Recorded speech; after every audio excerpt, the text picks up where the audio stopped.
Assalamualaikum warahmatullahi wabarakatuh. Halo teman-teman semuanya, perkenalkan saya Wan Ramadan, mahasiswa Universitas Pancasakti, program studi akuntansi kelas reguler plus dengan nomor induk kelas reguler plus semester 3 dengan nomor induk mahasiswa 29021500016. Di kesempatan video kali ini saya akan menjelaskan sedikit materi terkait depresiasi atau penyusutan, lalu penurunan pengakuan nilai serta depresi. Nah, di mana uh, tugas ini,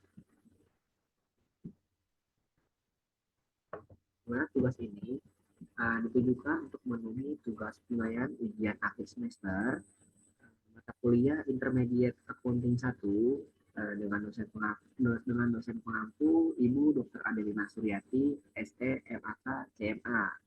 Materi yang akan dibahas pada presentasi kali ini adalah depresiasi, penurunan nilai, dan depresi.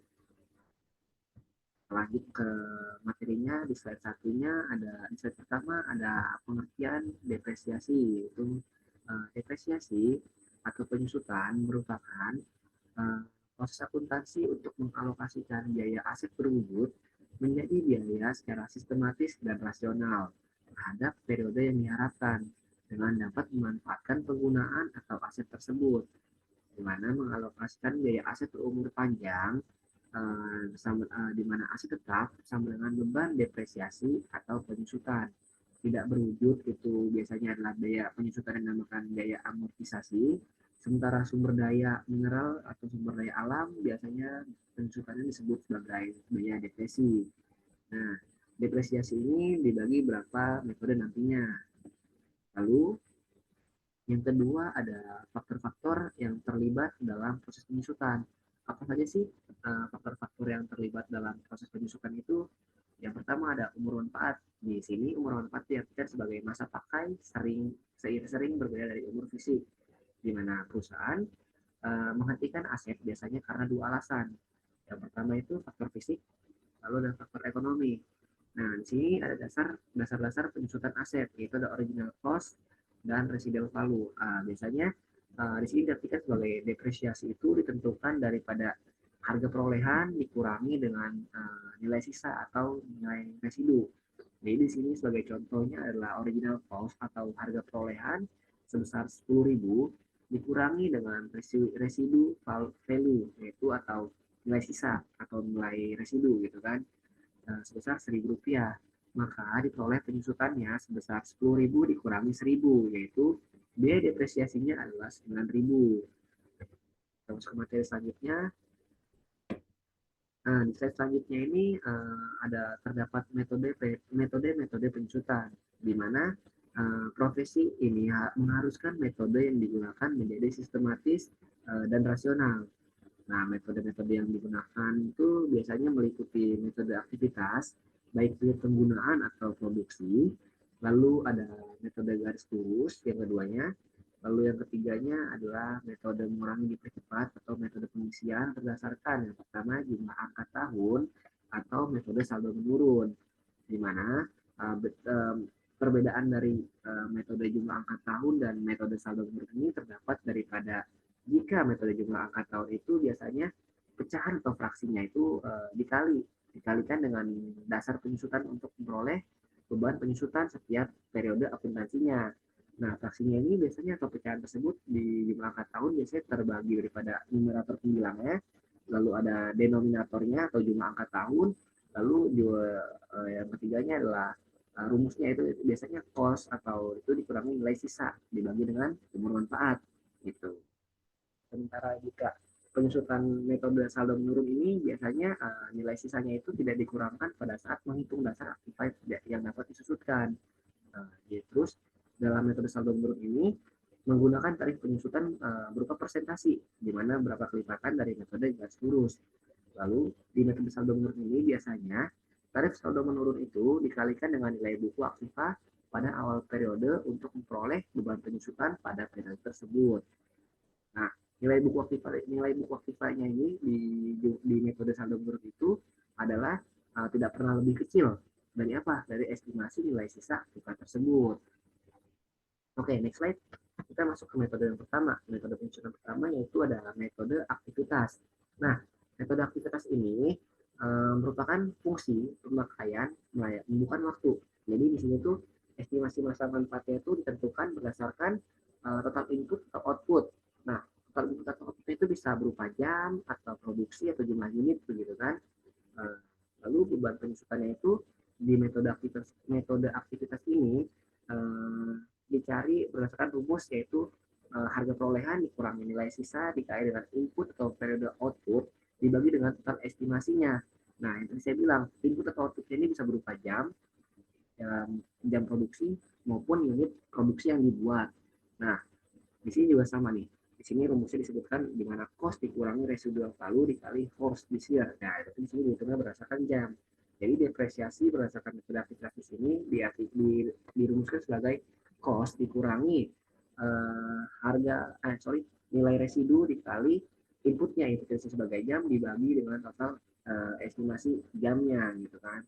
Sebagai contohnya di sini ada contoh soal yaitu biaya kren sebesar 500.000, perkiraan masa manfaatnya atau umur ekonomisnya itu sebanyak 5 tahun, selama 5 tahun, dan diperoleh nilai residunya 50.000. Sementara jumlah pemakaian dari kren tersebut adalah 30.000 jam.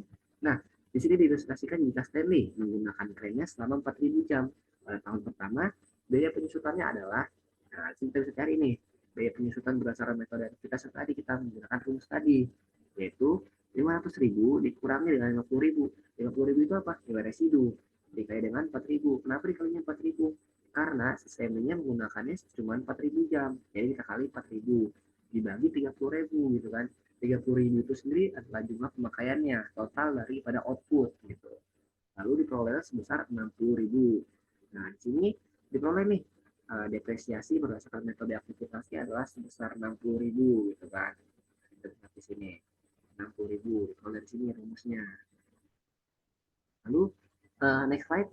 Metode penyusutan yang kedua adalah metode garis lurus. Nah, beda dengan metode aktivitas, metode garis lurus ini merupakan fungsi waktu, bukan pemakaian. Gitu. Nah, di sini adalah nanti menghasilkan jumlah beban penyusutan yang sama penyusutannya sama dari periode ke periode tertentu. Nah, menggunakan metode garis lurus ini biasanya rumusnya adalah cost dikurangi residual value dibagi estimate service life. Artinya di sini adalah harga perolehan dikurangi nilai sisa dibagi dengan estimasi masa manfaat atau umur ekonomis. Nah, sebagai contoh di sini ada contoh soalnya tadi seperti yang soal tadi sebelumnya, di mana biaya kren sebesar 500.000, diperkirakan masa manfaatnya adalah selama 5 tahun, lalu nilai residunya adalah 50.000, dan jumlah pemakaian jamnya 30.000 jam. Maka, jika menggunakan metode garis lurus ini, kita hanya memerlukan data-data ini saja nih, biaya kren sampai dengan nilai residu gitu kan. Jumlah pemakaian jamnya kita anggap tidak ada gitu, karena ini menggunakan metode garis lurus, berbeda dengan metode aktivitas tadi. Nah, lalu kita bisa menghitungnya dengan mengurangi 500.000 sebagai biaya kren dikurangi dengan 10.000 sebagai nilai residunya dibagi dengan umur manfaatnya. Berapa umur manfaatnya atau umur ekonomi bisa 5 tahun. Maka 500.000 dikurangi 50.000 sebesar 450.000 dibagi dengan 5 tahun yaitu sebesar 90.000. Jadi diperoleh depresiasi di sini sebesar 90.000. Oke, selanjutnya kita masuk ke next slide. Metode next slide-nya itu adalah metode jumlah angka tahun. Nah, yang tadi kita bilang metode jumlah angka tahun ini merupakan metode yang menghitung berdasarkan fraksi atau pecahan yang dikalikan dengan dasar penyusutan untuk memperoleh beban penyusutan setiap periodenya, di mana fraksinya itu nanti terdiri nih daripada numerator dan denominator gitu kan. Yeah. Itu rumusnya itu adalah perhitungan alternatif jumlah angka tahun itu adalah biasanya harga perolehan dikurangi nilai sisa dikali umur manfaat gitu kan. Biasanya ini ada n plus 1 dibagi 2, 5 n plus 1 dibagi 2 gitu kan. Dimana di sini kita bisa lihat nih ada biaya kren sebesar 500.000, bisa ada perkiraan masa manfaatnya selama 5 tahun, lalu diperoleh nilai residunya itu 50.000 dan jumlah pemakaian jamnya 30.000. Nah, dari jumlah angka tahun tersebut, setiap fraksi menggunakan jumlah angka tahun sebagai penyebut, gitu kan. Jadi kan masa manfaat 5 tahun nih. Jadi kita tambahin aja 5 ditambah 4 ditambah 3 ditambah 2 ditambah 1 gitu kan. Kita bisa peroleh hasil 15. maka pembilangannya itu adalah jumlah setahun yang diperkirakan pada awal tahun, yaitu 5, ya, 5 tambah 1, 15. Gitu. Jadi perhitungannya adalah 15. Maka nanti diperoleh si cost atau harga perolehan itu 500.000 dikurangi dengan nilai residu sebesar 50.000, maka diperoleh 450.000 dibagi dengan dikali dengan umur manfaat dengan itu tadi itu 15 bagi 15 gitu kan. Selanjutnya di sini kita bisa lihat nih berbagai tabel dari metode penyusutan berdasarkan jumlah angka tahun. Di mana di sini tahun pertama sebesar 450.000 dibagi 5 gitu kan, 5 per 15, maka diperoleh depresiasinya sebesar 450.000. Nah, jika menggunakan metode jumlah angka tahun ini berbeda dengan metode daripada garis lurus tadi, ya kan? Jika metode garis lurus itu setiap tahunnya akan menghasilkan depresiasi yang sama besarnya, maka di metode jumlah angka tahun besarnya depresiasi itu akan berbeda. Contohnya di sini kita bisa tabelnya, depresiasi di tahun pertama itu 150.000, depresiasi tahun kedua 120.000, depresiasi tahun ketiga 90.000, depresiasi di tahun keempatnya 60.000, depresiasi ketiganya 30.000 gitu kan. Di total dari 5 tahun tersebut diperolehlah depresiasi sebenarnya. Depresiasi selama 5 tahun diperoleh sebanyak 450.000 gitu kan. Nah, selanjutnya kita masuk ke materi, setelah materi depresiasi kita masuk ke materi metode maksudnya mengakui penurunan nilai. Nah, lalu apa sih penurunan nilai ini? Nah, penurunan nilai ini diartikan sebagai aset terwujud berumur panjang di mana mengalami penurunan nilai bila mana perusahaan tidak dapat memulihkan nilai tercatat aset baik melalui penggunaan atau dengan menjualnya. Nah, secara tahunan perusahaan meninjau aset untuk indikator penurunan nilai, yaitu penurunan kemampuan menghasilkan uang tunai melalui penggunaan atau penjualan. Nah, gitu kan. Jadi di sini penurunan nilai itu diakui bila mana jumlah aliran kas bersih di masa yang akan datang itu lebih kecil daripada jumlah nilai yang tercatat. Gitu. Nah, next slide. Di sini ada ilustrasi penurunan nilai nih. Di sini ada contoh daripada penurunan nilai, di mana di sini disebutkan pada tanggal 31 Desember 2016, perusahaan Hanoi memiliki peralatan dengan biaya 26 juta dan akumulasi penyusutannya sebesar 12 juta rupiah. Peralatan tersebut memiliki masa manfaatnya selama 4 tahun dengan nilai sisa 2 juta rupiah. Nah, di sini informasi berikut berkaitan dengan peralatan ini. Nah, informasi-informasi yang diperoleh itu yang pertama adalah jumlah tercatat peralatan pada tanggal 31 Desember 2016 adalah 14 juta rupiah. Kenapa 14 juta rupiah? Karena biaya 26 juta rupiah itu dikurangi dengan akumulasi penyusutannya sebesar 12 juta rupiah. Diperolehlah 14 juta rupiah. Lalu di informasi kedua itu Hanoi menggunakan depresiasi garis lurus, di mana depresiasi Hanoi adalah 6 juta rupiah. Nah, 6 juta rupiah ini diperoleh dari 26 juta dikurang 2 juta. 2 juta itu adalah nilai residu dibagi dengan 4 tahun. 26 dikurang 2 itu 24 dibagi 4, yaitu diperoleh dengan 6 juta rupiah. Lalu informasi yang ketiga adalah Hanoi telah menetapkan bahwa jumlah yang dapat diperoleh kembali untuk aset ini pada tanggal 31 Desember 2016 adalah 11 juta. Lalu yang informasi keempat adalah masa pakai peralatan tersisa adalah 2 tahun gitu. Nah, di sini bisa dijawab nih kasus pada Hanoi ini, di mana 31 Desember 2015 adalah sebagai berikut. Ada 14 juta itu adalah jumlah tercatat pada peralatan. Lalu ada hmm, uh, uh, pengakuan penurunan nilai yang diperoleh kembali sebesar 11 juta gitu kan. Nah, kenapa kita selisihkan di 14 juta itu dikurangi dengan 11 juta, maka mengalami kerugian penurunan nilai. Nah, ini disebut sebagai impairment loss. Nah, untuk jurnalnya sendiri itu bisa lihat di sini kita nih ada kerugian penurunan nilai sebesar 3 juta rupiah terhadap akumulasi penyusutan peralatan sebesar 3 juta rupiah. Nah, lalu peralatan 26 juta rupiah itu dikurangi daripada akumulasi penyusutan peralatan sebesar 15 juta rupiah. Nilai tercatatnya pada Desember 31 Desember 2015 adalah 11 juta rupiah. Nah, 11 juta rupiah ini dikurangi dari ini nih, peralatan dikurangi akumulasi penyusutan peralatan. Makanya nanti selisihnya itu mengalami kerugian itu sebesar 3 juta rupiah. Nah, perusahaan Hanoi menentukan bahwa total masa manfaat peralatan tidak berubah. Sisa masa manfaatnya masih 2 tahun, namun perkiraan nilai sisa peralatan sekarang 0. Hanoi terus menggunakan depresiasi garis lurus dan membuat catatan jurnal berikut untuk mencatat depresiasi tahun 2017. Maka jurnalnya adalah beban penyusutan sebesar Rp5.500.000 terhadap akumulasi penyusutan peralatan sebesar Rp5.500.000. Nah, setelah materi depresiasi dan penurunan nilai, kita masuk ke materi selanjutnya, itu tentang depresi. Depresi sendiri merupakan penyusutan terhadap sumber daya alam biasanya. Nah, sumber daya alam di sini dapat dibagi menjadi dua kategori. Yang pertama ada aset biologis atau lahan hutan menggunakan pendekatan nilai yang wajar. Lalu yang kedua adalah sumber daya mineral atau seperti pertambangan, minyak, gas, dan mineral. Yang ketiga ada penghapusan lengkap. Nah, sumber daya ini bisa menggunakan metode penghapusan lengkap konsumsi atau aset. Lalu yang kedua adalah penggantian aset dengan hanya menggunakan tindakan alam seperti perhitungan dasar depresi yang melibatkan biaya pra-eksplorasi, biaya eksplorasi dan evaluasi, lalu ada biaya pengembangan. Nah, depresi ini dikurangi proses pengalokasian biaya sumber daya mineral. Depresi ini sebenarnya merujuk pada penghapusan sumber daya alam. Saya bilang, di mana perhitungan depresi ini dirumuskan sebagai berikut. Biasanya rumusnya itu adalah harga perolehan dikurangi dengan umur atau estimasi nilai sisa, itu kan dikurangi dengan nilai sisa atau nilai residu dibagi dengan total estimasi unit yang tersedia. Gitu.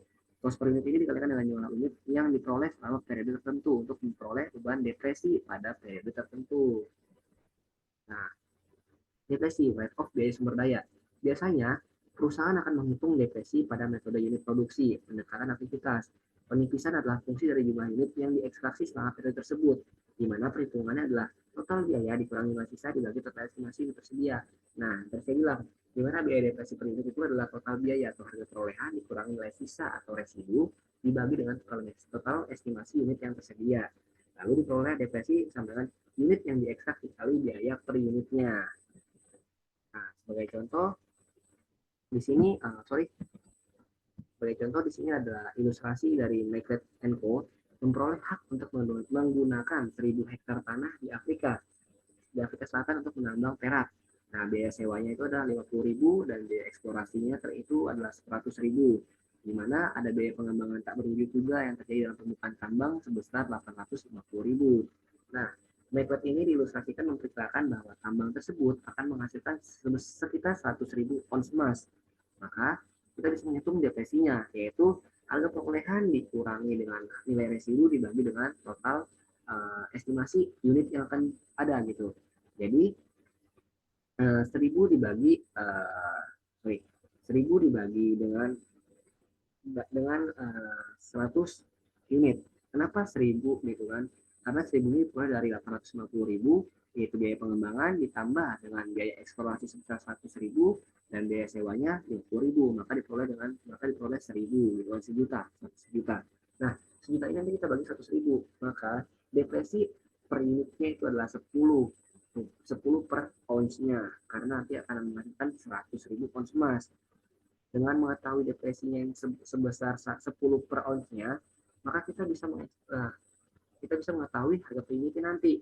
Di sini selanjutnya diilustrasikan jika Maclet mengekstrak 25.000 ons di tahun pertama, maka penipisan setelah ini adalah 250.000. 25.000 dikali jumlah harga depresi per onsnya yaitu sebesar 10, maka diperoleh 250.000. Maka bisa kita jurnal di sini persediaan terhadap akumulasi depresi, di mana persediaannya sebesar 250.000 terhadap akumulasi depresi sebesar 250.000. Maka nanti laporan posisi keuangan Maclet itu adalah Silverman at cost, itu istilahnya total biayanya itu 1 juta dikurangi akumulasi depresinya yaitu 250.000, diperolehlah 750.000. Biaya depresi ini berkaitan dengan persediaan yang dijual dan merupakan bagian dari harga pokok penjualan. Oke, hanya itu saja yang bisa saya sampaikan terkait materi depresiasi atau penyusutan. Berikut juga penurunan nilai dan depresi. Jika terdapat banyak kekurangan atau salah kata, mohon untuk dimaafkan. Kurang lebihnya saya akhiri. Wabillahi taufiq wal hidayah. Wassalamualaikum warahmatullahi wabarakatuh. Terima kasih.